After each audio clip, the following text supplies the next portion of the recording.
आगामी लोकसभा चुनाव 2019 को ध्यान में रखते हुए चुनाव आयोग द्वारा लोकसभा चुनाव के लिए तैयारियां शुरू कर दी गई हैं और निर्वाचन कार्य में लगे हुए कर्मचारी अधिकारियों को शांतिपूर्ण व निष्पक्ष चुनाव करवाने के लिए प्रशिक्षण शुरू कर दिया गया है। इसी कड़ी में मुंगेली जिला निर्वाचन विभाग द्वारा सोमवार को जिला कलेक्टर की अध्यक्षता में मनियारी सभा कक्ष में मास्टर ट्रेनरों की मीटिंग ली गई और चुनाव में ध्यान रखे जाने वाले महत्वपूर्ण बिंदुओं के बारे में विस्तार पूर्वक जानकारी दी गई।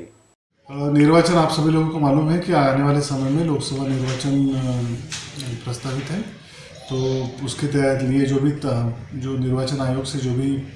निर्देश आए हैं उसके अनुरूप हम लोग यहाँ पे ट्रेनिंग्स और प्रशिक्षण कंडक्ट करा रहे हैं और